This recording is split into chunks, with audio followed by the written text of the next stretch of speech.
Vaya, antes de comenzar, sí mencionar una cosa. En el caso para esta tarea 3, hay que tener mucho, pero mucho cuidado en cómo van a presentar ustedes la tarea. En las dos tareas anteriores, no todas las tareas, pero hay varias que venían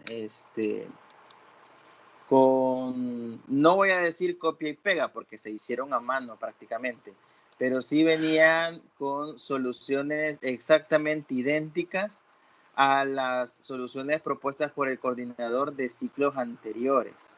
¿Ok? Entonces, por indicaciones específicamente de coordinación, fíjese bien lo que le voy a decir. Si vemos soluciones exactamente iguales a las de los ciclos anteriores, no solo el ejercicio, sino la tarea completamente se va a anular. Lo estoy diciendo porque, insisto, en las tareas anteriores, sobre todo en la número 2, hay algunos que solo fueron a copiar textualmente lo que estaba en soluciones de tareas de ciclos pasados y no se trata solo de eso, ¿verdad? Porque las soluciones que a veces se colocan en plataforma son soluciones parciales, o sea que simplemente es la idea o la guía para que tengan ustedes la noción de cómo se resuelven los ejercicios. Pero de ahí en más a que vayan a copiar exactamente lo que ahí está, pues no es la idea. Y no me pueden decir que no lo hicieron, no todos obviamente, pero algunos sí. Así que ya lo digo, si vemos otra vez que solo han ido a copiar exactamente lo mismo que estaba en soluciones de ciclos anteriores, si es que hay algunos ejercicios repetidos, entonces esos automáticamente se van a anular por completo. Ya lo estoy advirtiendo para esta tarea 3. Es cierto que puede ser que a veces el método de solución de un ejercicio pueda ser siempre el mismo, pero una cosa es el método de solución y otra cosa es cómo usted redacte esa solución. Todos sabemos que no todos pensamos igual y es prácticamente imposible que usted ocupe exactamente las mismas palabras, en la misma secuencia que las coloque, las mismas expresiones algebraicas en el mismo orden que otra persona. O sea, todo exactamente igual, eso es imposible. Así que desde ya lo estoy advirtiendo y esto ha sido indicación de coordinación también. Así que conste que lo advertimos para que después no vayan a haber malos entendidos de por qué me lo anuló si está bueno. Bueno, ese es un primer detalle. El otro es que tengan un poquito más de cuidado cuando toman las fotos de sus tareas, porque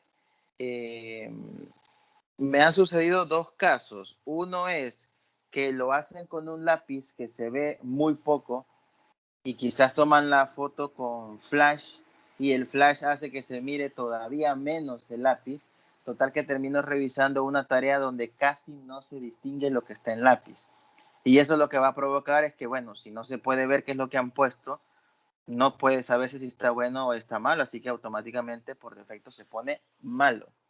También algunas veces se ve demasiado cortado, como es el caso que particularmente le mencionaba aquí a Ricardo, que las tareas de él sí se ven bastante cortadas, con bastantes partes demasiado blancas, y a veces no sé por qué será, pero no se distingue muy bien lo que se ha colocado en las tareas. Entonces se dificulta mucho evaluarlas porque no se entiende muy bien las partes matemáticas o lo que ha colocado ahí. Así que son dos situaciones en las que sí les pediría que tuvieran un poquito más de cuidado, que trataran mejor en vez de fotos, usar aplicaciones de escaneo que traen que traen los celulares. Pueden descargar una aplicación de escaneo y prueben hacerlo así. Prueben hacerlo así. Yo de forma digital, de que usted digite la respuesta en Word o en algún otro software, no lo recomiendo tanto porque, a menos que sea obligación, ¿verdad? Yo no lo recomiendo porque cuando uno está digitando algo en Word, si uno no sabe cómo poner algún símbolo, más lo que ponen cosas que no se entienden, que lo que les ayuda a que la tarea se les vea bien. Así que ahí tengan un poquito de cuidado si lo van a hacer con algún software. Si saben colocar bien las cosas, pues perfecto, pero si no, mejor a mano, solo asegúrense de que a la hora de las fotos o el escaneado se les identifique bien lo que ustedes están colocando. Bien. Bueno, sin más que agregar por ahorita, vamos a comenzar a hablar un poquito de la unidad 5. La unidad 5, ya les voy a compartir por acá con lo que vamos a trabajar hoy. Aquí está. La unidad 5 tiene que ver con un tema que ustedes van a ver más adelante en otra materia. Hay una materia de último año, específicamente del último ciclo de su carrera, que es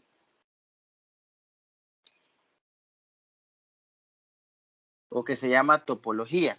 En este caso, en análisis real, nosotros vamos a ver únicamente topología en R, es decir, topología en los números reales.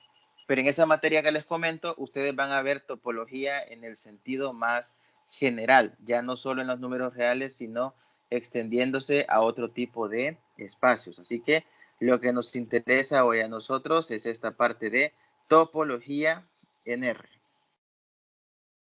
Topología en R.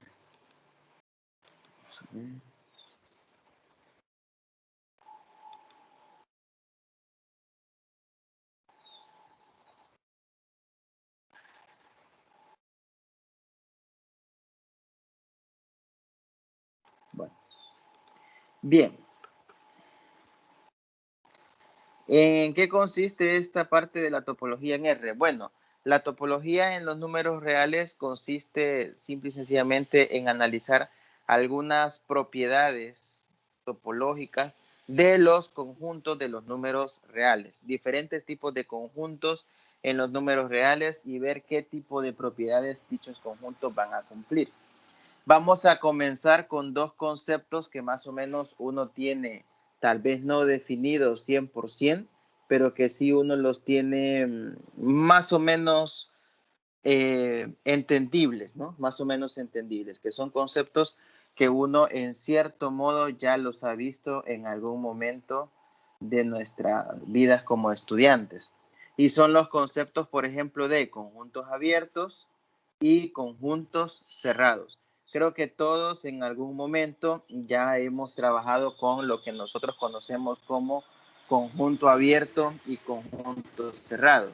En el caso de los números reales, es bastante fácil tomar ejemplos bien concretos de conjuntos abiertos y de conjuntos cerrados.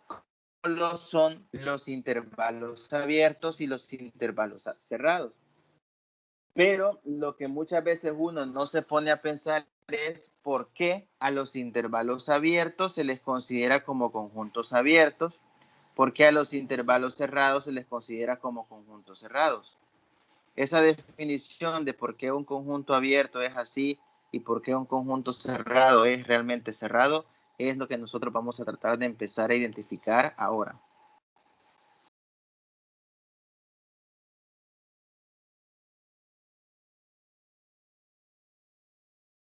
Y bueno, para identificar los conjuntos abiertos o qué es un conjunto abierto, vemos lo siguiente. Veamos la definición 13 que aparece en el material. La definición 13 dice, si yo tengo X, un subconjunto de los números reales, esta notación, como que fuera una letra C, pero un poco alargada, significa que el elemento que está en este caso a la izquierda es subconjunto del conjunto que está a la derecha, o sea, X subconjunto de R. Entonces decimos, si X es un subconjunto de los números reales, un punto que pertenece a dicho subconjunto, en este caso a X, se llama punto interior del subconjunto X si existe un intervalo abierto AB tal que X pertenece al intervalo abierto AB y el intervalo abierto AB está incluido a su vez en el conjunto o en el subconjunto X. Vaya, ¿qué significa esto? Si yo tengo un subconjunto de los números reales, ese subconjunto puede tener cualquier forma que a usted se le ocurra. Aquí cuando a usted le hablen de un subconjunto de los números reales, no piense solo en números naturales, enteros, fraccionarios, no piense solo en los irracionales, en los racionales o en los pares o impares. Aquí no nos vamos a cerrar solamente a pensar en ese tipo de conjuntos. Aquí cuando nos hablan de subconjuntos de números reales, nos vamos a poner a pensar en cualquier estructura de números que usted tenga. Por muy rara que le suene la forma, cualquier conjunto de números es un conjunto de los números reales, no solo los tradicionales. Entonces, un punto es llamado punto interior si usted puede encontrar un intervalo abierto que contenga a ese punto, cualquier intervalo abierto que a usted se le pueda ocurrir que contenga a ese punto y que ese intervalo abierto a su vez esté contenido en el conjunto que usted esté analizando. Esa es la definición de punto interior. Y para entender mejor el concepto de punto interior, vamos a ver lo siguiente. Voy a dejar de compartir un momento por acá.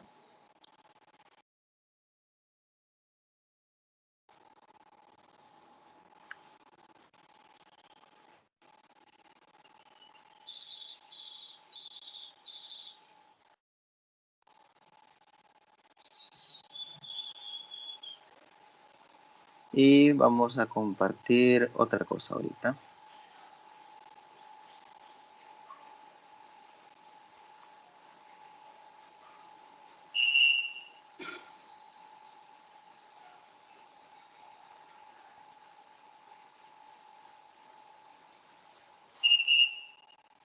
Vaya, imaginémonos lo que le voy a compartir ahorita.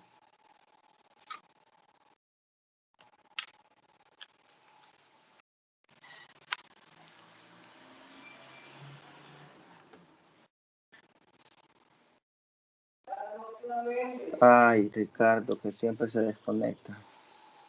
Vaya, imaginémonos que nosotros tenemos un conjunto X. Como les decía, tenemos que X es un subconjunto de los números reales. Entonces, X puede ser un conjunto lo más raro que a usted se le puede ocurrir. Por ejemplo, podemos formarnos un conjunto puntualmente de los números 1, 2, 5, 15, menos 20, 30, así, sin ninguna secuencia lógica, es decir, no estoy hablando de que van de 2 en 2, de 3 en 3, pares, impares, no, es un conjunto cualquiera de números. Pero también, así como puedo formar un conjunto como este X1, yo puedo formar conjuntos X2 que ya tengan un poquito más de sentido. Digamos, yo podría formar el X2 que fuera el intervalo cerrado de menos 5 a 6, de menos 5 a 6, por ejemplo, o podría formar el conjunto X3 que fuera el intervalo abierto de 2 a 4, unido, por ejemplo, con el intervalo cerrado de 5 a 15. Esto por poner ejemplos, ¿no? De diferentes tipos de conjuntos que ustedes pueden formar. Ahora la pregunta es, ¿cuáles de estos conjuntos o cómo puedo saber yo si estos conjuntos tienen puntos que son llamados puntos interiores? Bueno, la respuesta es bastante sencilla y no hay que hacer mayor proceso acá. Si yo quiero saber si un punto es un punto interior, yo lo único que tengo que hacer es agarrar el punto que me pidan analizar y ver si yo puedo encontrar un intervalo abierto,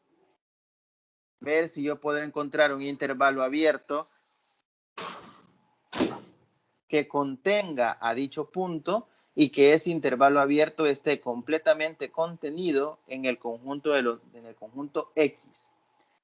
Por ejemplo, tomemos el conjunto X2. Supongamos que yo quiero ver si el número 3 es o no es punto interior en el conjunto X2. Quiero ver si 3 es o no es punto interior en el conjunto X2. Para eso yo solo necesito encontrar uno, pueden haber varios, pero necesito un intervalo abierto que contenga al punto 3 y que dicho intervalo esté completamente contenido en X2. ¿Qué intervalo podría yo encontrar que tenga al punto 3 y que esté completamente contenido en X2? ¿Cuál será? ¿Alguna sugerencia? Un intervalo que contenga al 3, un intervalo abierto, y que ese intervalo esté completamente contenido en X2. ¿Cuál podrá ser?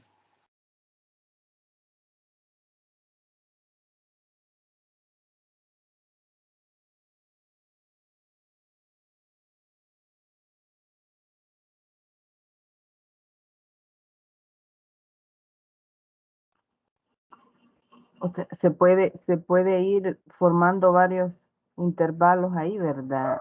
Que contengan de -5 a 6, podría ser de 1 a 6 abierto. No No, me han no. entendido, no me han Ajá, entendido. Yo solo necesito un intervalo que contenga al 3, no al -5, 6. Que contenga solo al 3, porque solo ese estoy analizando ahorita. Yo El quiero saber... X2, ¿Ah? pues, pues sería de 1 a 6 Podría abierto. ser abierto, Ujú, correcto. ujú. El intervalo de 1 a 6 es un intervalo abierto que contiene a 3. ¿Qué otro? de 1 a 4. De 1 a 4. ¿Cuál otro? De 2 a 6. ¿Cuál otro? Ah, Tiene que ser abierto, ¿verdad? Correcto. Ujú. Bueno, el punto es que hay varios, hay un montón, hay infinitos. ujú. Hay un montón de intervalos abiertos que usted puede formar y que contienen al 3. Ahora bien, esos intervalos abiertos también deben cumplir, porque es cierto, hay un montón de intervalos que usted puede formar, pero esos intervalos, la definición dice que para que sea punto interior, tengo que encontrar un intervalo abierto que contenga el punto, pero además ese intervalo abierto debe estar contenido todo en el conjunto en el que estoy trabajando, en este caso en X2. Es decir, voy a tomar uno de los que me dijeron, vaya, el 3 pertenece al intervalo abierto de -1 a 4. Y aquí también recuerden, creo que ya lo habíamos hablado en la primera o segunda tutoría, de que los intervalos abiertos también a veces uno los pone con paréntesis, para que no crean que este es par ordenado. Aquí los paréntesis van a representar intervalos abiertos, o si quieren lo dejamos con corchetes abiertos hacia afuera también para evitar malos entendidos. Lo voy a poner mejor así. Vaya. 3 pertenece al intervalo abierto 1 a 4. Y el intervalo abierto de 1 a 4 completito está metido en X2. Está metido en X2. Entonces, no solo se trata de encontrar un intervalo abierto que contenga el punto, sino que la segunda parte es que ese intervalo que usted encontró esté metido completamente en el conjunto que está analizando. Entonces, como hay un montón de intervalos que cumplen esto, no solo el 1-4, porque ahorita también uno se ha concentrado, ustedes se concentraron en pensar en intervalos donde los extremos fueran números enteros, pero aquí no necesariamente tienen que ser números enteros, pueden ser decimales, pueden ser fracciones. Alguien me pudo haber dicho, mire, el intervalo de 0.5 a 3.5 funciona también, funciona. Entonces, una vez que encuentren ese intervalo que cumpla las dos condiciones, contener al punto y estar contenido en el conjunto, usted ya puede decir que el punto que estaba analizando es un punto interior. ¿Ya? Ahora bien, eso es en el caso del número 3. Basta con encontrar un intervalo que cumpla eso. Un intervalo que cumpla. ¿Qué pasa en este mismo conjunto X2 con el punto 6?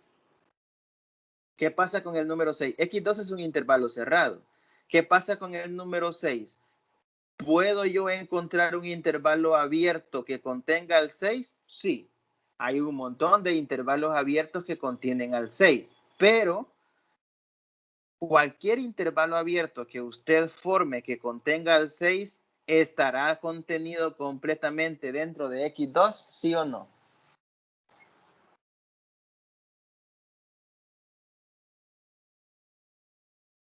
¿Sí o no?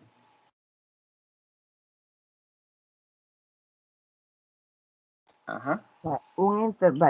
Lo tenemos cerrado en X2, ¿verdad? Correcto. Entonces, abierto, pues yo creo que no.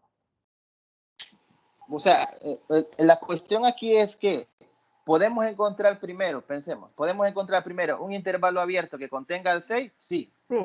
hay un montón, pero de todos los que hay, del montón que hay, ninguno se va a poder meter completamente dentro de En X2. X2. Siempre tendrá una porción fuera, ¿verdad? Cualquier intervalo abierto que contenga 6 siempre va a tener una porción fuera del conjunto X2. ¿Sí o no? Sí, sí, sí, porque Vaya. va a ir abierto. Siempre va a ¿Qué tener va a tomar? aquí pequeños numeritos, por muy chiquito que sea el intervalo, siempre va a tomar valores mayores que 6, así que va a quedar una porción fuera. Lo mismo pasa con el otro extremo, menos 5. Usted puede encontrar intervalos que contengan a menos 5, pero todos los intervalos que lo contengan siempre van a tener valores que van a estar dentro del conjunto X2 y valores que van a estar fuera. ¿Qué quiero decir con esto? Que hay conjuntos que van a tener puntos que sí son interiores, pero también pueden tener puntos que no son interiores. ¿Qué pasa con el que yo he puesto aquí, el X3? El X3 es otra forma de formar conjuntos. El X3 es una unión de dos intervalos, un intervalo abierto con un intervalo cerrado. Entonces, si yo quiero ver algún punto específico, si es punto interior, pues solamente necesito que me den un punto. Obviamente tiene que ser un punto del conjunto, ¿no? Me pueden dar, por ejemplo, el punto 3, el punto 3.5, el 6, el 10, todos esos. Y la idea seguirá siendo la misma, ver si yo puedo encontrar un intervalo abierto que esté contenido en el conjunto, ¿ya? Para ver si el punto es o no es interior. El caso del conjunto X1 es muy particular porque el X1 no es un intervalo. Cuando un conjunto se lo ponen con llaves, es un conjunto formado solamente por números puntuales. Es decir, aquí no estamos hablando de los números entre 1 y 2, sino que solo del 1, el 2, el 5, el 15, el menos 20. Estamos hablando únicamente de esos puntos. Entonces, ¿puedo yo saber si esos puntos son interiores? Fácilmente puedo decir que ningún punto de X1 es interior. ¿Por qué? Porque, por ejemplo, agarro yo el 15. ¿Puedo encontrar un intervalo abierto que contenga 15? Sí, facilito. El intervalo de 14 a 16 abierto contiene al 15. Pero el intervalo de 14 a 16 no está metido dentro de X1. Alguien dirá, ¿cómo no, profe? Porque mire, el X1, el menor valor es menos 20. El mayor valor es 30. O sea que el X1 va de menos 20 a 30. No. El X1 tiene al menos 20, tiene al 30, pero no es que tenga todos los números entre menos 20 y 30. El X1, como está escrito entre llaves, solo tiene los 6 numeritos que se ven ahí. Entonces, el intervalo de 14 a 16 contiene al 15, pero el intervalo de 14 a 16 contiene números también, por ejemplo, 14.5, 14.7, y esos no están aquí. Contiene al 15.1, 15.2, y esos no están acá. Así que este conjunto X1, ninguno de sus puntos es punto interior. Es un concepto nuevo, esto de puntos interiores es un concepto nuevo y es lo que nos va a permitir definir de manera concreta cuándo un conjunto es abierto o no. Así que esta definición de punto interior, repito, en topología que van a ver ustedes en el último ciclo de sus carreras, ahí lo van a volver a retomar ahí se va a ver de una forma un poco más general, pero de manera introductoria lo podemos ver como se los acabo de mencionar yo acá. ¿Alguna pregunta con este concepto de punto interior?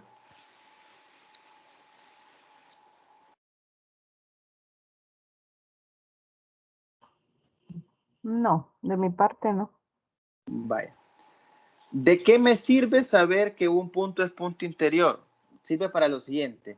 Cuando nosotros hablamos de puntos interiores, hay una notación que cambia un poco según los libros y es la siguiente. Nosotros podemos sacar el conjunto total de puntos interiores de un conjunto dado. Conjunto de puntos interiores. Es decir, si yo tengo un conjunto, yo puedo sacar el conjunto de todos los puntos que es interior. Y eso se denota por el nombre del conjunto, supongamos que es A, y algunos libros le ponen en la parte superior, le ponen un puntito, así. O si no, algunos le ponen el nombre del conjunto y un círculo en la parte superior.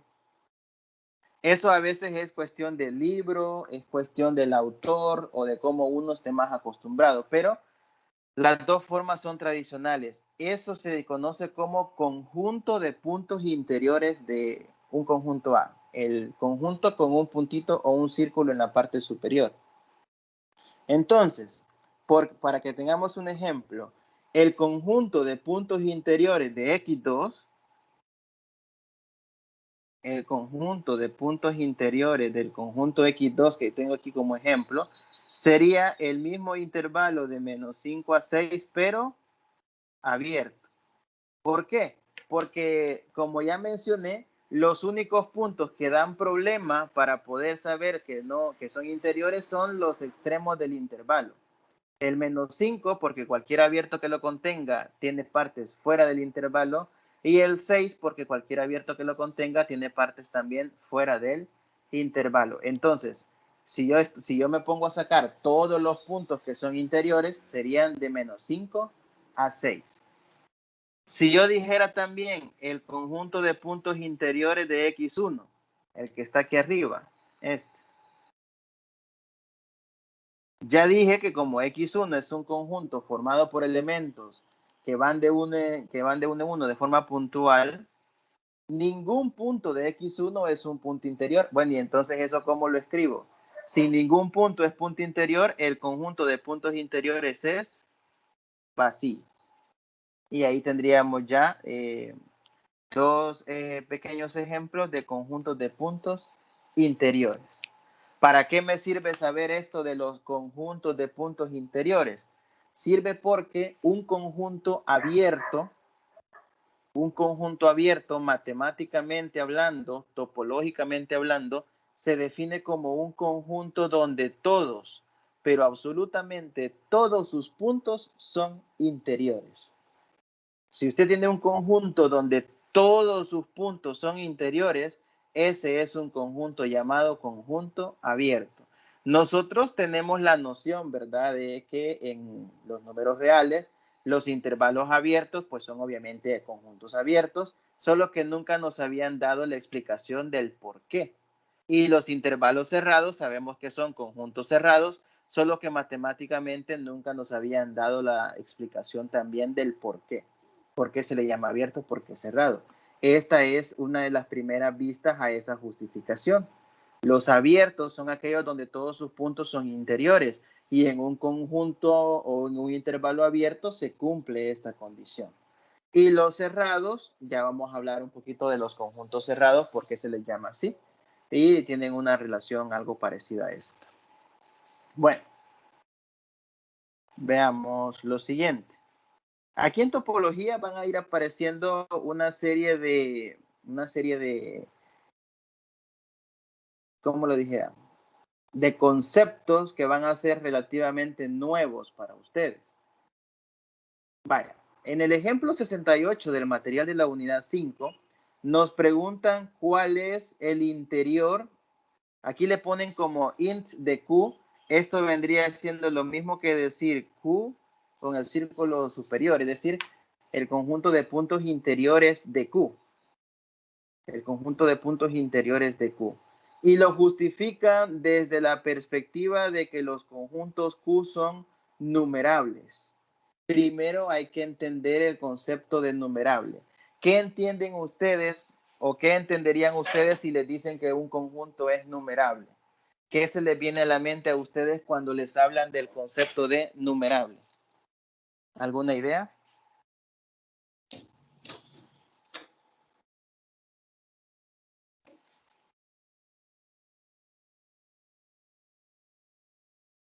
¿Alguna idea? ¿Qué se les ocurre cuando le hablan de conjuntos numerables?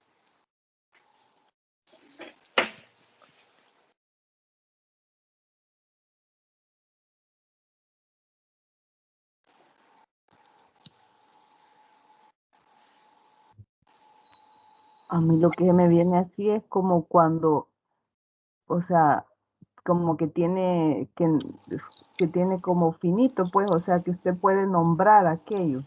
No sé, así se me viene Como a la mente. finito. Quizá la palabra finito no es tan, no Pero es lo más ideal. como que lo puede nombrar. Eso sí ya viene teniendo un poco más de sentido. Ujú. Ujú. O sea, que Ajá, usted puede ¿algún otro? indicar, digamos, qué cantidad, hasta qué cantidad es, algo así se me viene a la mente. Más o menos, más o menos. Ujú. Como que tiene un límite y que puede llegar a contarse, ¿Cómo? que tiene un límite y que puede llegar a contarse. Lo primero no, lo segundo más o menos. Que tiene un límite, no. Porque si usted se fija, aquí en el ejemplo ya voy a explicar más o menos qué significa esto de numerable, pero aquí le están hablando de los racionales, naturales y enteros, y ninguno de esos tres es finito o tiene límite. Todos van a ser infinitos. Sin embargo, Ricardo dijo una palabra muy importante. Puede llegar a contarse. Esa palabra de contarse o contable se utiliza bastante también en topología. A veces, en lugar de la palabra numerable, se utiliza la palabra contable, que creo que cuando uno le hablan de algo contable puede entenderse un poquito mejor. Vaya, los conjuntos numerables, también conocidos como contables, son aquellos que, valga la redundancia, son en los que usted puede contar de uno en uno los elementos que tiene. Eso no significa que usted puede decir cuántos elementos tiene el conjunto, sino que usted los puede ir como, por decirlo de alguna manera, ordenando, digamos. Que usted tuviera un montón de elementos y que usted puede decir, vaya, este va a ser el primero, este va a ser el segundo, este el tercero y así. Usted los puede ir como ordenando, entre comillas, en cierta forma, y usted los puede ir numerando, por decirlo de otra manera. ¿Sí? Usted los puede ir numerando. Entonces, es como cuando, digamos, uno va a hacer un trámite a un banco, hay un montón de personas y de cierta manera los numeran, vaya, los vamos a numerar del 1 hasta tal valor y entonces ya sería un conjunto numerable, porque todos los elementos usted los puede relacionar o identificar con un número y así usted los puede, tal vez no ordenar, pero sí como clasificar, catalogar, cosas por el estilo. Entonces, esos son los conjuntos numerables. Cuando usted tiene un conjunto, en este caso de números, y usted a esos números los puede identificar o nombrar. Creo que Helen hablaba algo sobre nombrar, creo, si no me equivoco. Cuando usted los puede identificar o nombrar con un número específicamente natural. Hay una demostración bien bonita que no la tengo a la mano, pero si usted la pudiera buscar, yo se lo recomiendo bastante, que es la demostración de por qué los números racionales son numerables. Esa demostración es bien bonita porque no es algebraica, es más una forma como uno adecuadamente escribe los números naturales en los números racionales, perdón, en un cierto orden, y ahí le indican cómo uno nombra los números racionales. A este racional le voy a poner el 1, a este racional le voy a poner como nombre número 2, a este le voy a poner como nombre número 3 y así sucesivamente, y logran, digamos, contar, entre comillas, o nombrar a los números racionales. Entonces, media vez usted tenga un conjunto. Una pregunta, Ajá. ¿cómo se llama la demostración? ¿Por qué los Fíjese que números nombre en concreto no tiene, pero son numerables, verdad? sí, quiero ver, vamos a ver. En YouTube vi una vez un video bastante interesante de esto. Se los comento porque también de aquí en adelante a cada rato van a ver ustedes que porque los racionales son numerables, que porque este conjunto es numerable. Entonces, este concepto de numerables tiene que quedar bastante o más o menos claro. No es algo que sea procedimiento algebraico, no es un procedimiento algebraico en sí. Vamos a ver.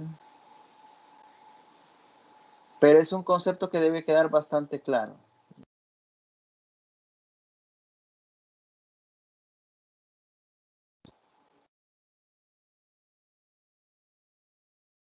Pero solo en YouTube, por ejemplo, pueden poner ahí prueba de que los números racionales son numerables, por ejemplo, y ahí les va a aparecer.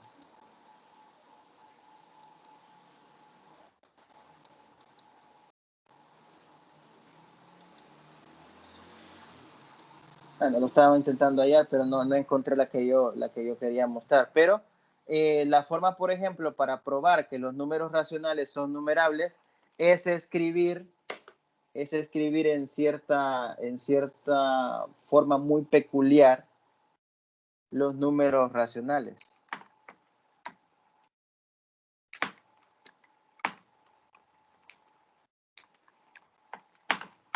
Quiero ver si encuentro al menos la representación gráfica para mostrárselas.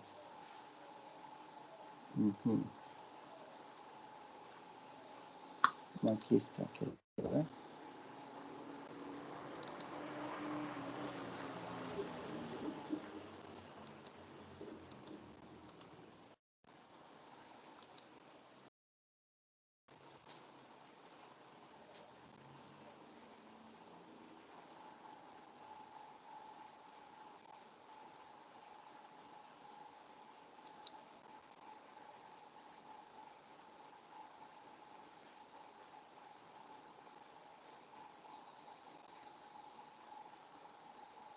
Bueno, no lo encuentro, solo los videos encuentro. No encuentro imágenes.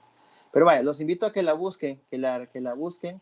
Prueba de que los números racionales son numerables y ahí se van a dar cuenta que lo que hacen es simplemente escribir en cierta manera adecuada todos los números racionales. Obviamente son infinitos, no los ponen todos, pero ponen lo suficientes para que uno tenga la idea cómo los van contando o cómo los van nombrando. Ahí le especifican de qué manera van haciendo los nombramientos de por qué a uno lo representan con el número 1, por qué a otros con el número 2 y así. De tal manera que diseñan una forma en cómo usted puede contar o numerar el conjunto de los números racionales. Los números naturales son numerables, bueno, por obvias razones. Los números que sirven para contar son los mismos naturales, así que ahí está, de por sí son numerables. Y los enteros, como están relacionados con los números naturales, también se les puede diseñar una forma en cómo uno los puede contar. Y bueno, como los conjuntos son numerables, todos los conjuntos numerables tienen conjunto de puntos interiores vacío. ¿Por qué?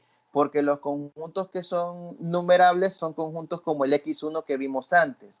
Son conjuntos donde están formados por elementos puntuales, no por intervalos, y por lo tanto cualquier intervalo que contenga a uno de sus elementos terminará teniendo puntos dentro del conjunto y puntos fuera. Realmente, este ejemplo 68, verlo como conjunto numerable no es tan necesario. Uno puede decir que el interior es vacío sin necesidad de decir que es numerable. Basta con ver que, por ejemplo, el conjunto de los puntos enteros, digamos, en el conjunto de los puntos enteros, yo si nos pusiéramos a ver elemento por elemento, yo puedo comenzar con el típico menos 3, menos 2, 0, 1, 2, 3, Bueno, y aquí me faltó el menos 1. Tengo estos con elementos y bueno, basta con que yo agarre el 0, yo puedo encontrar un intervalo abierto que contenga el 0. Por ejemplo, de menos 0.5 a 0.5 abierto. Contiene al 0, pero hay valores en ese intervalo que no son números enteros, que no están en el conjunto Z. Así que cualquier intervalo que yo encuentre que contenga un número de acá, va a tener elementos dentro del conjunto, pero también elementos fuera del conjunto. Así que ninguno de estos puntos va a ser considerado como punto interior. Por eso es que estos son vacíos. Por eso es que estos son vacíos. ¿Alguna pregunta por acá?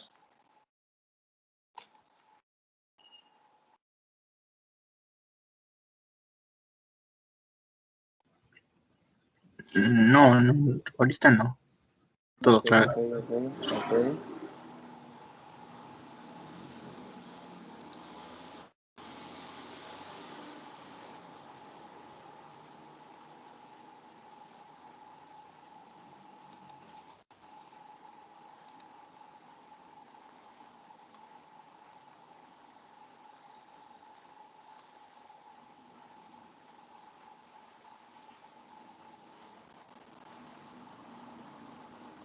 Bueno, una forma más matemática formal, digamos, de representar un conjunto o de identificar qué es un conjunto numerable es que los conjuntos numerables se dice que tienen una relación biyectiva con los números naturales. Yo creo que a estas alturas ustedes ya deben tener de una manera bastante inmediata el concepto de qué es una función biyectiva o una biyección. Entonces, si uno puede formar una función biyectiva entre un cierto conjunto y los números naturales, entonces ese conjunto entre el que se forma la biyección y los naturales, ese conjunto es automáticamente numerable.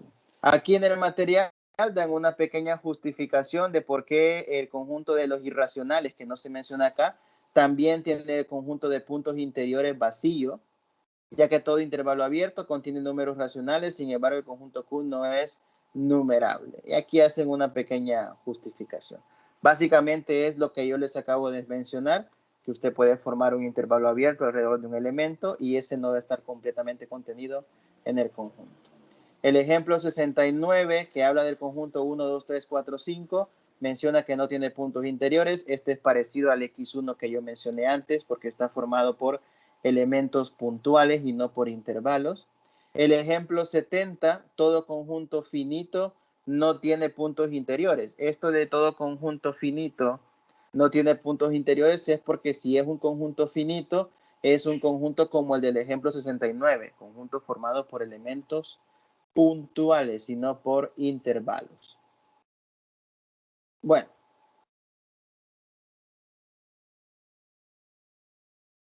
¿Preguntas hasta acá?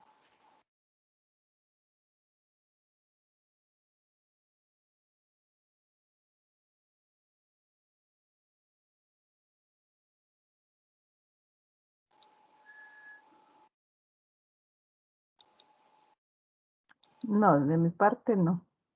Ok. Y bueno, solo para terminar de agregar, que en esta parte de topología no hay mayor proceso que hacer, o sea, tampoco es que para justificar cuáles son los puntos interiores haya que hacer un proceso algebraico. No sé si me explico. No hay que hacer mayor proceso, simple y sencillamente justificar más que nada cuando un punto no sea interior, por ejemplo, tienen que justificar por qué no es interior, diciendo que hay algún intervalo y decir qué intervalo, por ejemplo, no cumple y cosas así. Vaya, vamos a ver. Aquí está la definición 14, la que yo les decía del conjunto abierto. Un conjunto A, su conjunto de los reales es abierto si todos sus puntos son interiores. Es decir, A es abierto si solo si el interior de A es el mismo conjunto A. Es una definición equivalente. Este int de A es otra forma de representar el A con un puntito en la parte superior. Luego vienen algunos teoremas muy importantes, el teorema 51. Si yo tengo dos conjuntos que son abiertos, la intersección de dos abiertos también es abierta. Y el literal B, si yo tengo, aquí le ponen A sub alfa. A sub alfa significa que usted tenga una cierta cantidad de conjuntos abiertos. No sabemos cuántos, pero usted tiene una cierta cantidad de conjuntos abiertos. Entonces, la definición B del teorema 51 dice que si yo tengo una familia de conjuntos abiertos, la unión de esa familia de abiertos también es abierta. La unión de esos abiertos también es abierta. Bueno, ahí está. La intersección de dos abiertos es abierta y la unión de una cierta familia de abiertos también es abierta. Este es el teorema 51.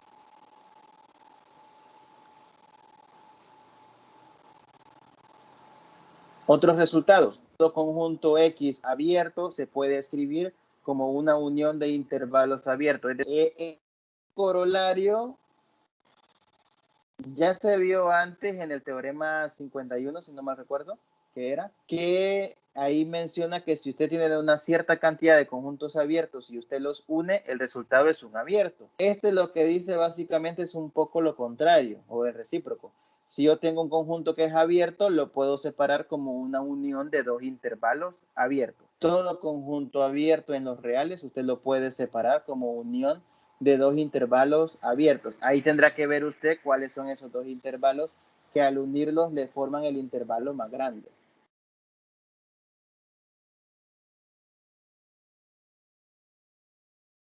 Bueno, aquí hay otros resultados, siempre sobre uniones de intervalos, y el material se enfoca bastante en demostraciones, pero ahorita estamos interesados en entender conceptos. Vamos ahora a ver en la parte de los conjuntos cerrados. Para entender los conjuntos cerrados es necesario entender otro concepto, que son los llamados puntos de adherencia. Los puntos de adherencia. Así como para los conjuntos abiertos era necesario entender el concepto de punto interior, para los conjuntos cerrados es necesario entender el concepto de punto de adherencia. La definición 15 nos dice que si yo tengo un subconjunto de los reales, decimos que el punto A, que pertenece a los reales, es llamado punto de adherencia o punto de clausura, si el punto A es el límite cuando n tiende a infinito de los x sub n con x sub n que pertenece a x. Es decir, si usted tiene un conjunto, la definición 15 me dice en el fondo lo siguiente. Si usted tiene un conjunto de números y usted ve que ese conjunto de números lleva como una tendencia o una secuencia, y usted puede encontrar el límite de esa tendencia o secuencia de elementos, ese valor que es el límite es a lo que se le va a conocer como punto de adherencia o punto de clausura. Y le ponen ejemplos en el 71. Le dan dos conjuntos, X y Y. El X está formado por los números 0, 1, 1 medio, 1 tercio y así sucesivamente. El Y es el mismo que X, solo que sin el 0. Repito, en el ejemplo 71. Le piden encontrar entonces los puntos de adherencia y le dicen, los puntos de adherencia del conjunto X es el conjunto X y los puntos de adherencia del conjunto Y es el Y unido con 0. Y la pregunta es, ¿por qué? Bueno, en el conjunto X podemos ver que hay una secuencia de valores. Como por la tonalidad de los elementos va como 1, 1 medio, 1 tercio. La lógica me indicaría, según la secuencia que llevan, que el siguiente es un cuarto, luego un quinto, un sexto, un séptimo y así sucesivamente. Entonces vemos que hay una tendencia de valores, a ir llegando a 0. Entonces como 0 es el límite en el conjunto X, 0 es entonces un punto de adherencia. 0 es un punto de adherencia. Y por eso es que en el conjunto Y dicen que los puntos de adherencia son el mismo conjunto Y unido con 0. Porque en Y no tiene al 0. Sin embargo, el 0 es un punto límite, por así decirlo. Y no contiene al 0, pero por la secuencia de valores, el 0, termina siendo un punto límite de la secuencia de valores de Y. Por eso es que han colocado que los puntos de adherencia de Y son el conjunto Y unido con el 0.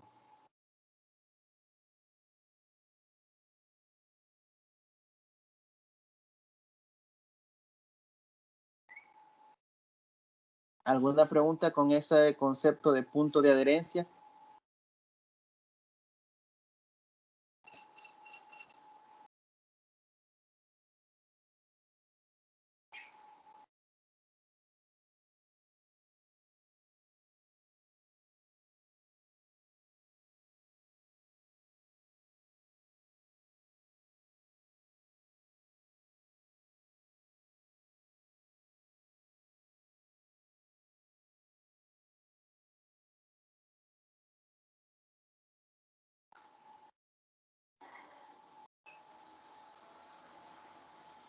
Esto es según la definición que da el material, ¿verdad? Ya voy a explicar yo otra definición alternativa también para entender qué es un punto de adherencia.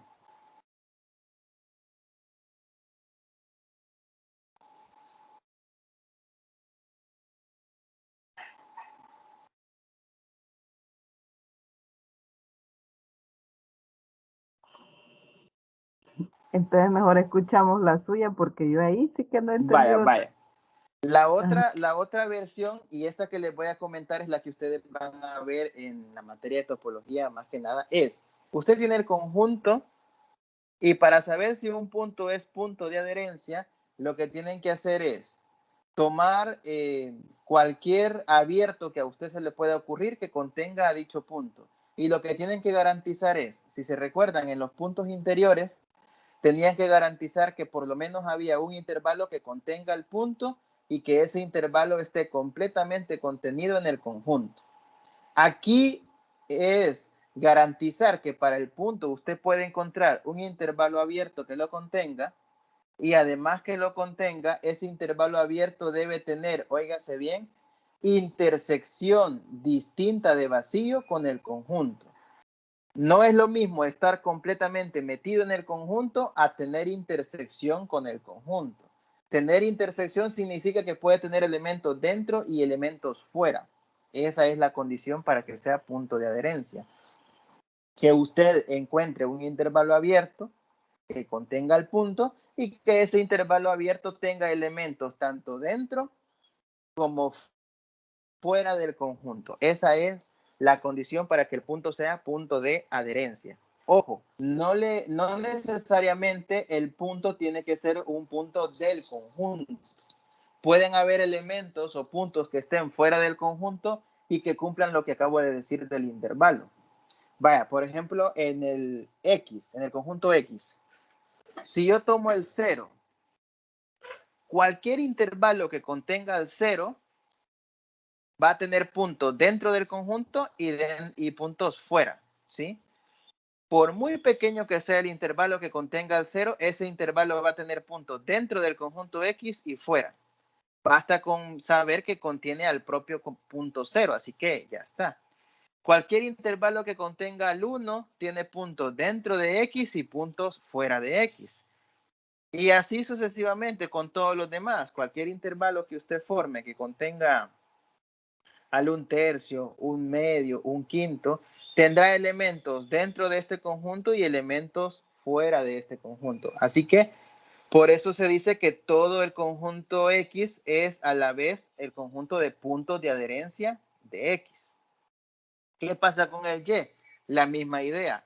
Cualquier intervalo que usted forme conteniendo al 1, al 1/2, al 1/3 y así a cualquiera de esos elementos serán intervalos que cumplen con tener elementos dentro de Y y fuera de Y. Así que todos los elementos de Y son puntos de adherencia. Pero particularmente en el caso del Y, como ya dije, los puntos de adherencia pueden estar dentro o fuera del conjunto. Entonces, en el caso del conjunto Y, el 0 no pertenece a Y, pero el 0, si usted forma un intervalo alrededor de 0, ese intervalo tiene elementos fuera y dentro del conjunto Y, a pesar de que el número 0 no pertenece a Y. ¿Y por qué tiene elementos dentro de Y si el 0 no está en Y? Porque por la secuencia de elementos de Y, que va un medio, un tercio, un cuarto, un quinto, y así sucesivamente, el Y lleva la tendencia de que poco a poco se va a ir acercando a 0. Entonces, por muy pequeño que usted forme un intervalo alrededor de 0, como estos conjuntos se van a infinito, usted siempre podrá encontrar un número lo suficientemente pequeño que pertenezca a Y que esté metido en ese intervalo que contiene a 0. Entonces, esa es la otra versión de los puntos de adherencia. No verlo solo como puntos límite, sino que verlo desde la perspectiva de los intervalos. Los puntos de adherencia son todos aquellos puntos alrededor del cual usted puede formar intervalos abiertos y que esos intervalos abiertos tengan elementos dentro y fuera del conjunto. Y eso es todo. Repito, ¿verdad? Esa es una versión alternativa de los puntos de adherencia.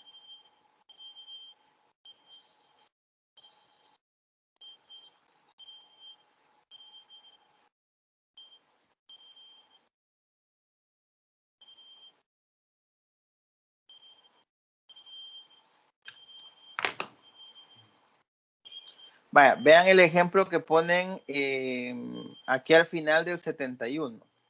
Le dan el conjunto A formado por el intervalo de 2,5, perdón, el intervalo de 2 a 5, unido con 10, 20. Ojo con el conjunto A.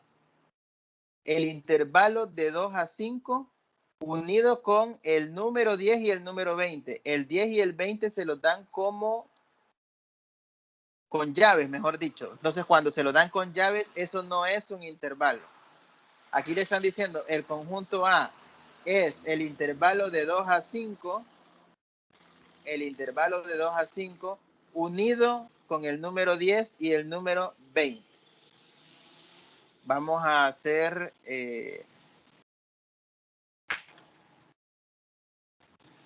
vamos a hacer, en este caso, el ejemplo aparte.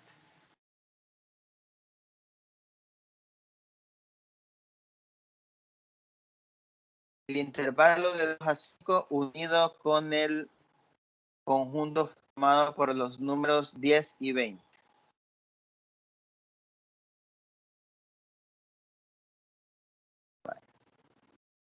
A es el intervalo abierto, si no me equivoco, era abierto de 2 a 5, unido con los números 10, 20.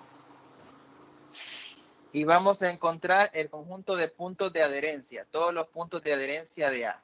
Que por cierto, al conjunto, igual que en el caso de puntos interiores, al conjunto de puntos de adherencia,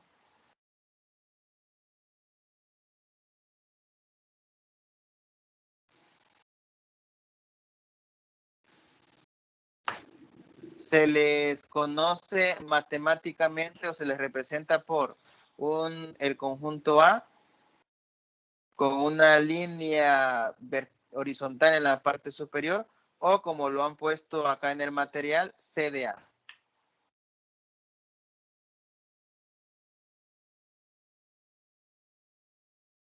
Voy a esperar a que cargue esto porque se ha quedado aquí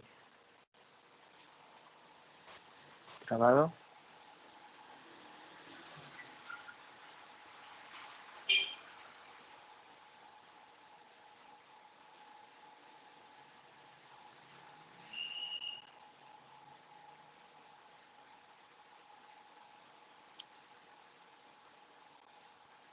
Ahí está. El conjunto de puntos de adherencia se representa por una A con una línea en la parte superior, una línea horizontal, o también como lo colocan en el material como CDA. Vaya. Para que entendamos mejor cómo funcionan los puntos de adherencia, vamos a hacer una línea horizontal, simbolizando que esta fuera como la línea de los números reales, y vamos a representar el conjunto A que nos están dando. Sería, voy a poner por acá el 2, voy a colocar por acá el 5. Estamos trabajando con el intervalo de 2 a 5, todo esto. Y con los puntos 10 y 20.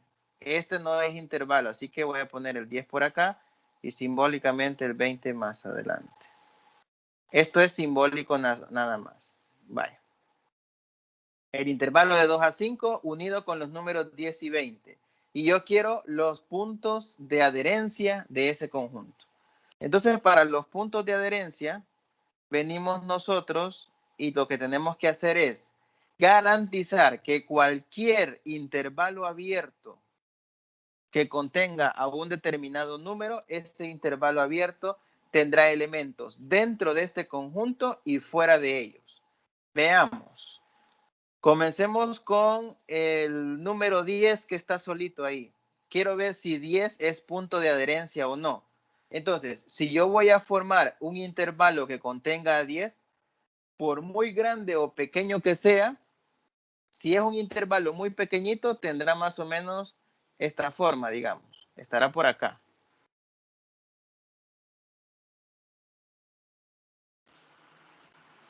Tendrá más o menos esa forma.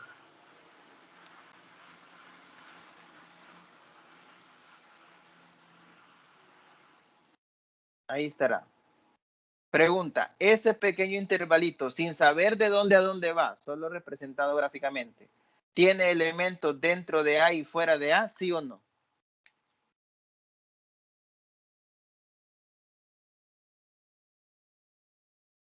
¿Sí o Sí, no? sí. Sí tiene. Sí tiene. Fuera y dentro. Particularmente el que tiene adentro solo es uno, ¿verdad? Que sería el mismo 10, pero Correcto. tiene, de que tiene, solo uno, pero tiene. Entonces 10 es punto de adherencia.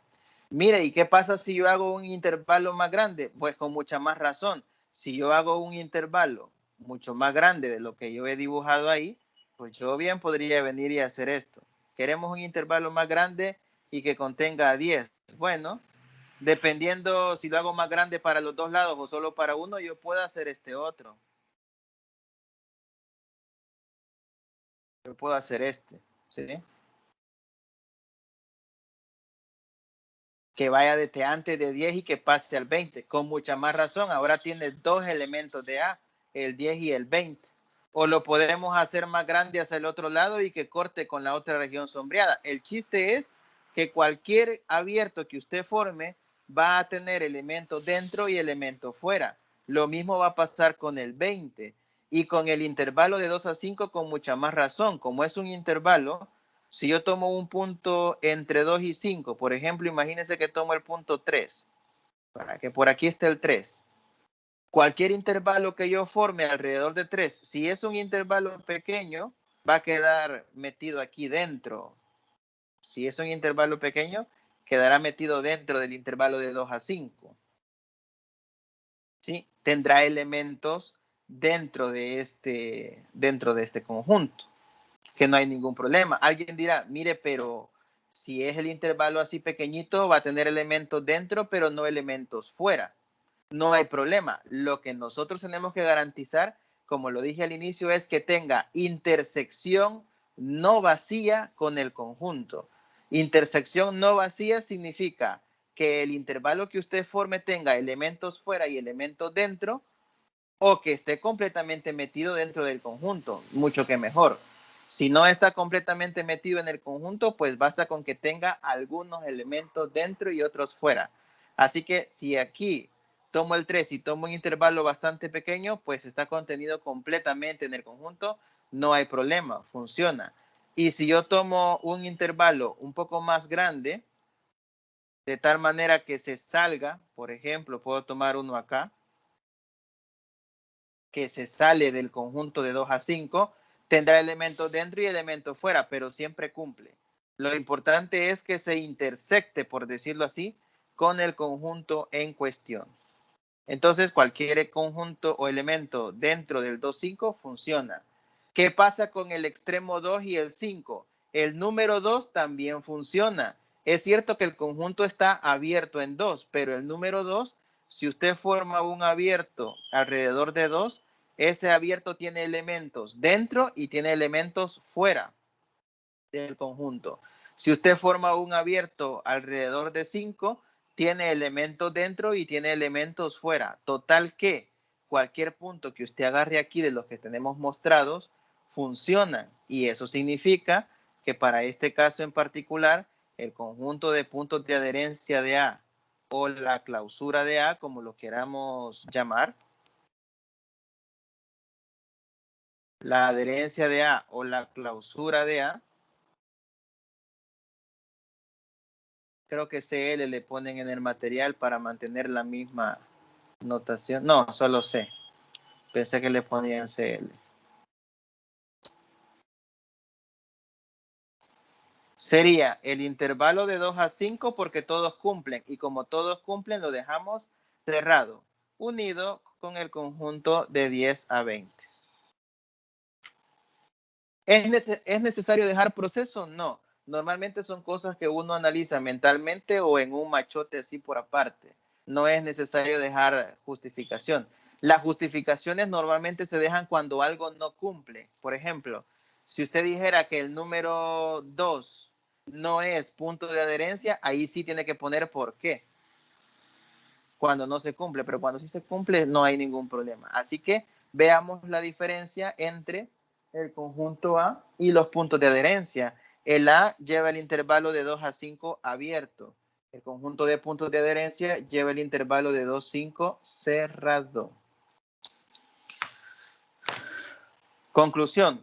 Los puntos de adherencia. Para que un punto sea punto adherente, debe de cumplir que cualquier intervalo abierto que se forme alrededor de él debe tener intersección no vacía con el conjunto A. Eso significa que puede tener un abierto que tenga elementos dentro y fuera del conjunto o que tenga todos sus elementos dentro. Cualquiera de las dos opciones es válida. ¿Preguntas?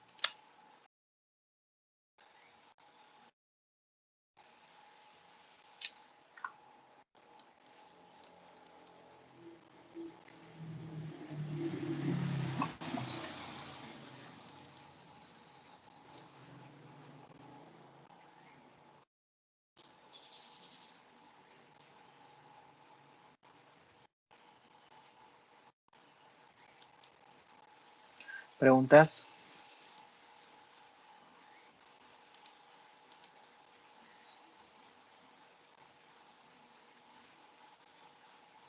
Quiero ver cómo en el material que se le agregó el 0 a Y, ¿cómo sabríamos si podemos agarrar un elemento fuera del conjunto? Vaya, lo que sucede es, muy buena pregunta, porque aquí, digamos, en el ejemplo que acabo de hacer acá, es cierto que el A y la clausura de A y el conjunto A difieren en que uno toma el 2,5 y el otro no, pero como que uno tiene la referencia de que por lo menos tiene que analizar esos puntos, ¿no? Pero hay otros elementos como el que pregunta el compañero que no tiene uno la referencia de si debe o no debe analizar unos puntos, y ahí es donde entra un poco en juego la definición que está en la plataforma.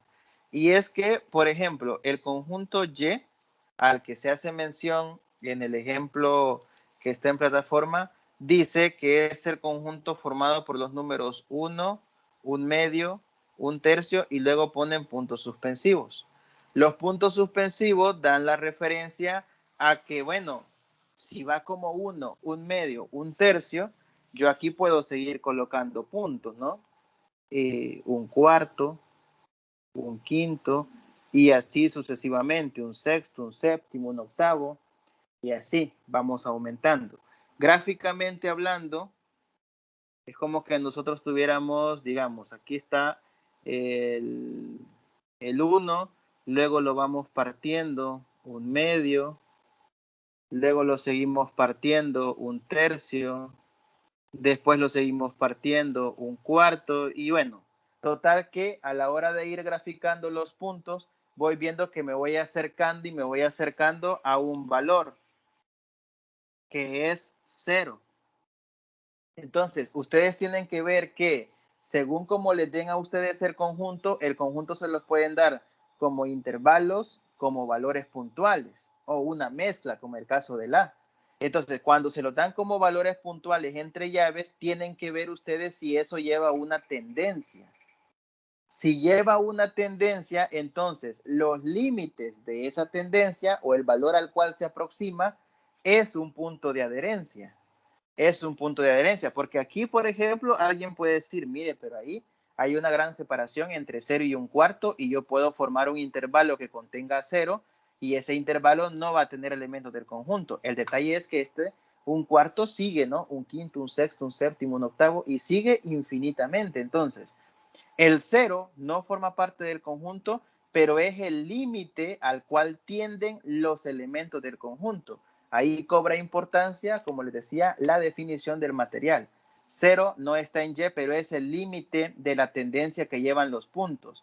Y cuando usted forme un intervalo alrededor de 0, muy pequeño será el intervalo, pero siempre va a tener elementos de Y, pues los valores de Y van a continuar aumentando el denominador y por lo tanto se van a ir haciendo cada vez más y más y más cercanos a 0. No importa qué tan pequeño sea el intervalo en 0, siempre usted va a poder hallar un elemento de Y. Entonces, aquí se analiza cuando son conjuntos puntuales, formados por elementos puntuales, se analiza bajo el concepto de que si son límites o no. Esa es la noción. Y como el 0 es un punto límite, entonces de ahí sale que el conjunto de puntos de adherencia de Y, pues sería al final el mismo conjunto Y unido con el número 0. Es por eso. Así que hay que tener a la mano las dos nociones. La noción de los intervalos abiertos intersectados con el conjunto y la noción de punto límite. También en su momento vamos a hablar un poco de lo que vamos a llamar puntos de acumulación. Y en los puntos de acumulación también volveremos a meter esta pequeña anotación. Pero así, por eso es que se coloca. Ok, gracias. Hoy sí está más claro. Bueno, insisto, ¿verdad? En el primer ejemplo que pusimos, en el del 2,5 unido con 10,20, ahí no se podría analizar bajo el criterio del límite por la forma del conjunto. Es un intervalo y entonces ahí no hay una secuencia que ver. Y en el otro solo habían 2 elementos tampoco. Así que tampoco es que siempre van a poder ustedes verlo con el criterio de la tendencia. Vaya, ¿para qué sirven los puntos de adherencia? El conjunto de puntos de adherencia se representa por C de A, llamado también clausura de A, también se le conoce como cerradura de A. Conjunto de puntos de adherencia, cerradura o clausura. Entonces, un conjunto es llamado cerrado si todos sus puntos son puntos de adherencia. Así como un conjunto abierto era abierto si todos sus puntos son interiores, un conjunto cerrado es aquel donde todos, absolutamente todos sus puntos son llamados puntos de adherencia. Este ejemplo del conjunto A no es un conjunto cerrado porque su adherencia tiene al 2 y al 5, cosa que el conjunto A no lo tiene. Así que un conjunto cerrado es aquel conjunto donde todos sus puntos son puntos de adherencia. Y un teorema importante es el teorema 54. No lo voy a estudiar, pero lo vamos a escribir por acá. El teorema 54 del material dice lo siguiente. Sea F un subconjunto de los números reales. Entonces, F es un conjunto cerrado si y solo si F elevado a la C es abierto. Primero que nada, hay que entender el concepto de F elevado a la C. F elevado a la C, esto significa complemento de F. ¿Qué es el complemento de F? Bueno, como estamos en el conjunto de los reales, si usted tiene el conjunto de todos los números reales y dentro del conjunto de los reales usted tiene un subconjunto, como lo hemos visto, el X1, el X2, el conjunto A, el conjunto X, el Y, en los ejemplos que hemos abordado, el complemento es todo aquello que no esté en esos conjuntos. Gráficamente hablando, lo voy a representar de la siguiente manera.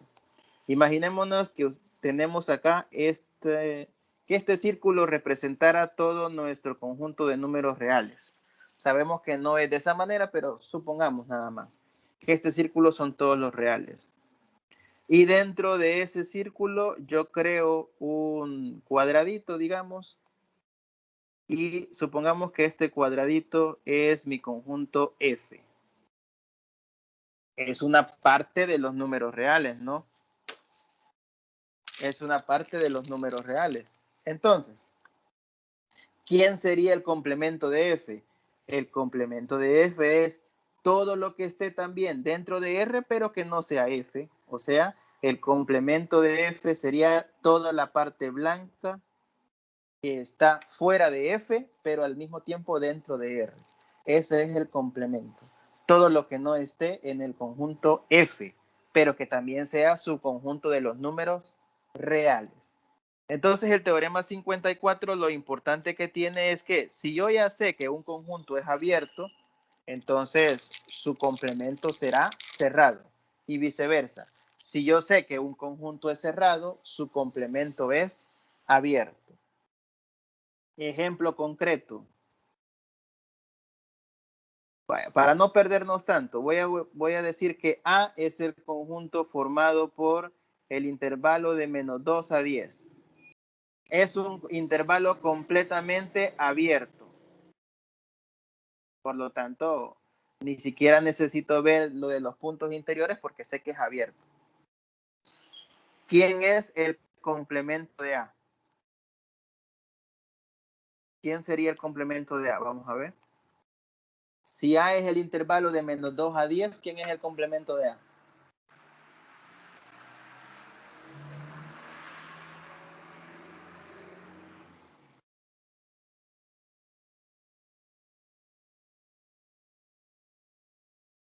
Repito, si A es el intervalo de -2 a 10, ¿quién es el complemento de A?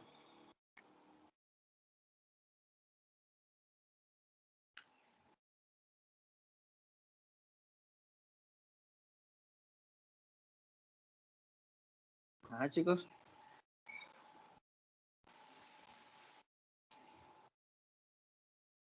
Si A es el intervalo de -2 a 10, ¿quién es el complemento de A?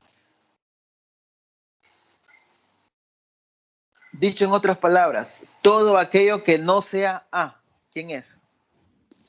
Quiero ver. Todos los elementos que no estén en el intervalo de -2 a 10. Por eso, pero ¿cómo escribo eso? Matemáticamente. ¿Cómo lo pongo? Sería menos infinito hasta 2 unión 10 hasta infinito. Casi, porque sería de menos infinito hasta 2, dijo usted, pero es de menos Menos 2. infinito a -2, unido con de 10 a infinito. Es todo lo que no esté en A. Solo recuerden que en los infinitos va abierto, tanto en menos como en más, y como el intervalo original llevaba abierto en -2, estos van cerrados. Y como iba abierto en 10 el original A, el complemento va cerrado. Y ahí está. Entonces, el complemento es todo aquello que no sea A.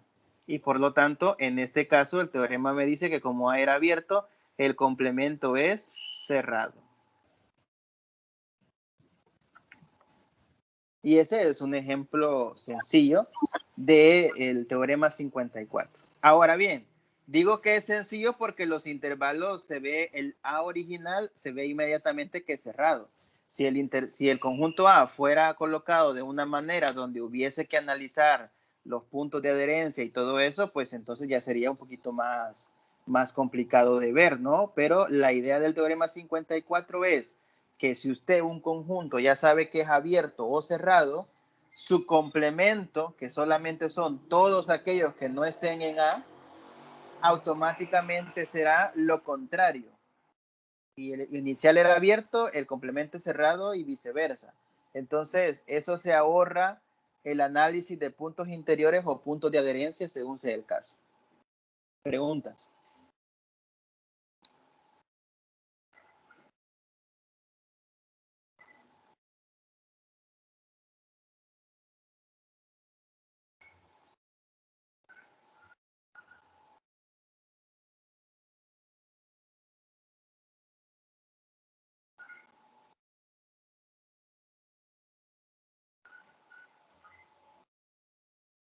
Preguntas.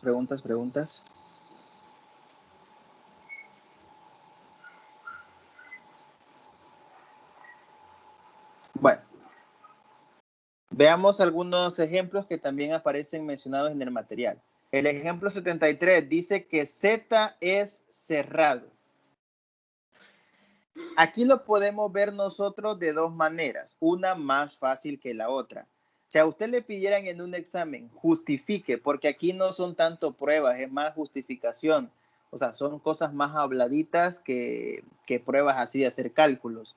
¿Cómo podrían justificar ustedes que el conjunto Z es cerrado? Bueno, si quisiéramos aplicar el teorema 54, habría que buscar el complemento de los enteros, que no es tan fácil de escribirlo, porque los enteros son infinitos y entre un número entero y otro hay un intervalo que podríamos establecer. Entonces, tendríamos que colocar el complemento como una gran cantidad de conjuntos abiertos. Me refiero a lo siguiente. El conjunto de los enteros, por ejemplo, lo podemos colocar como menos 2, menos 1, 0, 1, 2 y así con puntos suspensivos, ¿no? El complemento de los enteros, por decirlo de alguna forma, serían todos los intervalos abiertos de los valores entre cada entero, es decir, de menos 2 a menos 1, sin contarlos, unido con de menos 1 a 0, unido con de 0 a 1, así abiertos y así sucesivamente, ¿no?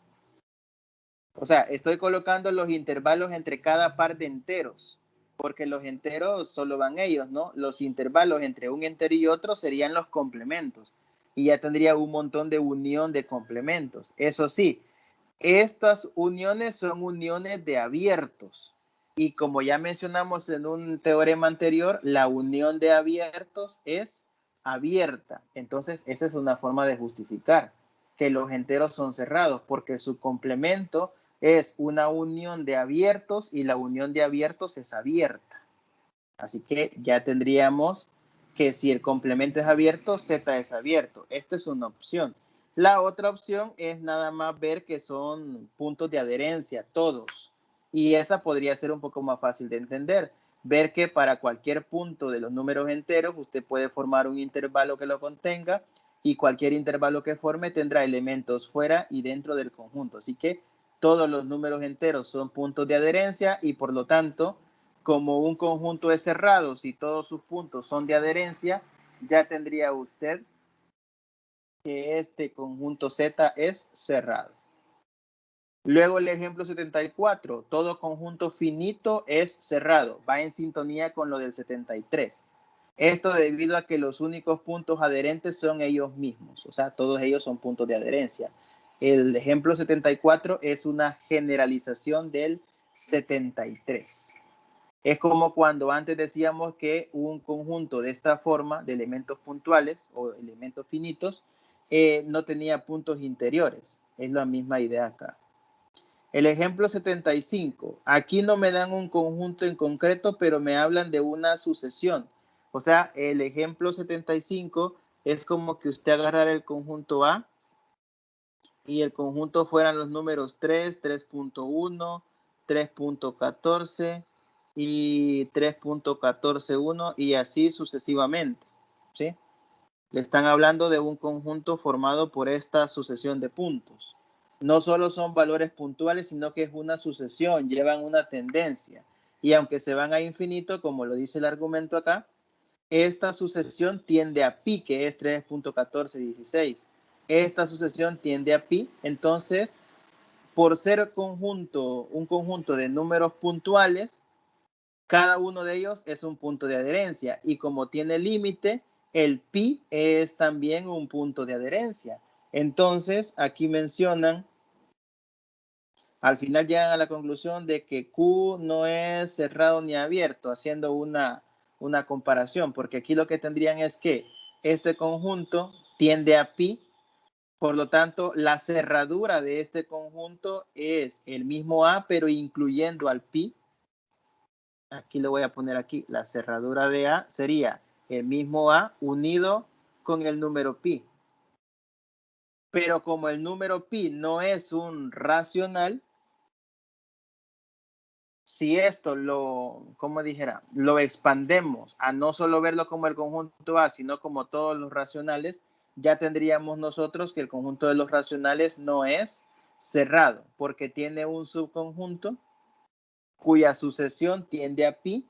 Pi sería un punto de adherencia, pi no es racional. Entonces, los puntos de adherencia de los racionales no son solamente los racionales, sino que también hay números irracionales. Pero si quieren, no lo vean tanto desde la perspectiva de Q por ahora, no lo vean tanto así, y sino que solo tómenlo de la siguiente manera, para no entrar en cuestiones que puedan ocasionarnos conflictos. No lo veamos tanto desde la perspectiva de Q, por ahora, insisto, sino que solo veámoslo así. Veámoslo de esta manera. Quitemos esto por ahorita.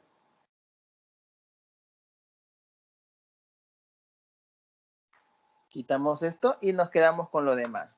Que A está formado por estos puntos, el límite es pi y por lo tanto la cerradura o conjunto de puntos de adherencia de A es A unido con pi. Es A unido con pi y por lo tanto, si a usted le preguntaran si A es un conjunto cerrado, usted diría que no, porque la cerradura tiene un elemento que es pi y que no es ninguno de los de A. Porque además pi es una representación decimal finita. Bueno, y de ahí tenemos el ejemplo 76.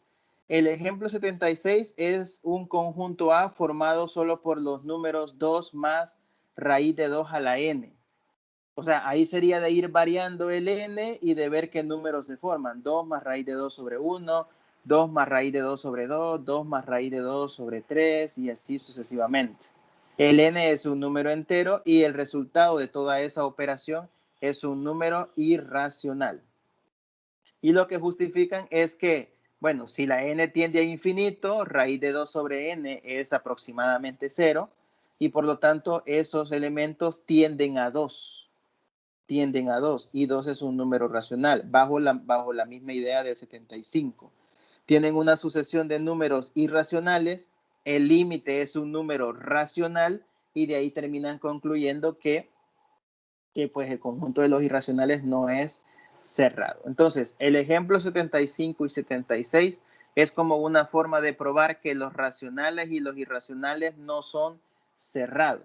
Pero si no se quieren meter todavía con eso, yo insisto, el 75 y 76 lo pueden ver bajo la idea nada más de, bueno, tengo un conjunto que está formado por una sucesión, sus límites no pertenecen al conjunto, pero como son límites, son puntos de adherencia y ahí forman el conjunto de puntos de adherencia. Ya después se pueden meter a ver lo de la parte de por qué Q y Q' no son conjuntos cerrados. Bueno, preguntas, chicos, porque ya faltan 10 para las 10. Preguntas.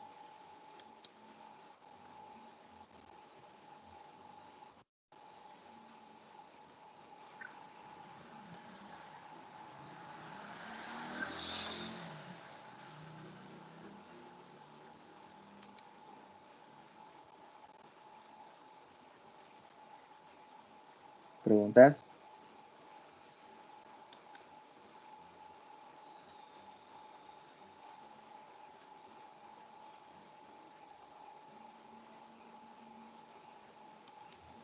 No, Lick, ahorita sí todo bien. Vaya. Miren, estos temas de la unidad 5 no son tan complicados, insisto, en el sentido que no van a necesitar ustedes muchas operaciones o cálculos algebraicos. No es como las unidades anteriores donde usted tenía que hacer un montón de cálculos para ver las sucesiones y series, si convergen o divergen y todo ese tipo de situaciones. Pero sí que esta unidad necesita bastante de su parte en el sentido memorístico, porque como lo vimos en la unidad 1, aquí van a aparecer un montón de conceptos, un montón de términos que usted tiene que, tal vez no aprenderse de memoria, pero sí manejar la idea de qué significa. Solo en este pequeño momento hemos visto el concepto de puntos interiores, puntos de adherencia, conjunto de puntos interiores, conjuntos de puntos de adherencia, conjuntos abiertos, conjuntos cerrados, conjunto clausura, que es lo mismo de adherencia, y así. Más adelante van a aparecer otros conceptos como puntos de acumulación, conjuntos compactos y muchas otras situaciones más. Entonces esto requiere de que usted tenga la idea clara de cada uno de esos conceptos y que lo sepa aplicar. La idea de la clase de la tutoría de hoy ha sido más que nada la introducción a conjuntos abiertos cerrados, cómo identificar si un conjunto es cerrado y abierto desde la perspectiva de puntos interiores y puntos de adherencia. Y bueno, todo esto va a servir más adelante para definir otros conceptos. Así que no es una unidad tan algebraica, pero sí es bastante conceptual. Bueno, esto es lo que teníamos para hoy. La tutoría de repaso, que sería no esta semana que viene, sino la siguiente, vamos a continuar viendo situaciones de topología. Así que yo les pediría, sé que van a estar un poco atareados con la tarea, pero si pueden leer, si pueden darle un vistazo al contenido de la unidad 5, ya les voy a decir específicamente hasta qué página para que no vayan leyendo mucho. Hasta lo que hemos visto ahora sería bueno que le pegaran ustedes una leída. Estamos hablando de... Ya les digo hasta qué página.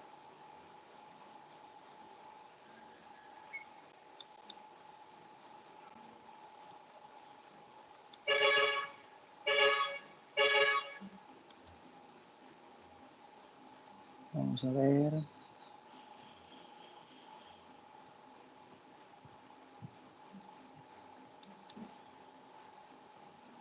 ¿Me escuchan, chicos, o no?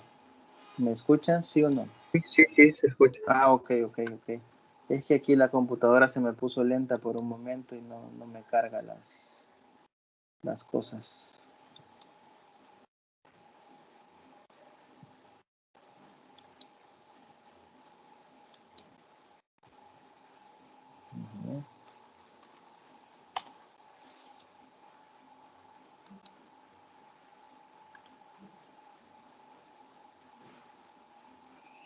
Bueno, no me carga aquí el documento ya, pero quiero ver.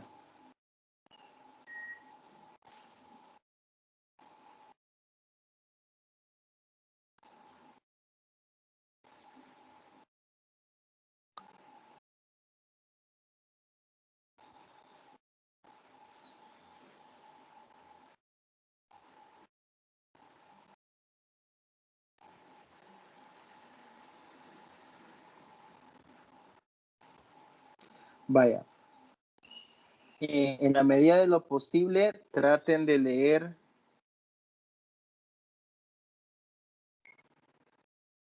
hasta la página 94. Página 94. Sé que se puede escuchar que son bastantes, pero hay que tener en cuenta que el material no comienza de la página 1. El material comienza de la página 88. O sea, de la 88 a la 94 estamos hablando solamente de unas 6 paginitas. Así que tampoco crea que son 94 páginas las que le estoy pidiendo que lea. Pero lea de la 88 a la 94 porque eso es básicamente lo que hemos trabajado hoy. Bueno, a la 94 podrían leer hasta la página 95, que es una demostración de algo que se menciona en el 94. Ya del 95 en adelante comienza a aparecer otro concepto, el concepto de conjuntos densos. Y bueno, eso lo vamos a ver en la próxima tutoría de repaso. Así que hasta la página 94 del material de la unidad 5, sí, por lo menos pégale una leída para reforzar un poco lo que hemos hablado hoy de conjuntos abiertos y cerrados. Y si pueden buscar, yo voy a ver si encuentro el video que estaba buscando de la demostración de por qué el conjunto de los racionales es numerable. Sería bueno que lo revisaran. Es una bonita demostración que también a uno le ayuda a entender un poco el concepto de conjunto numerable.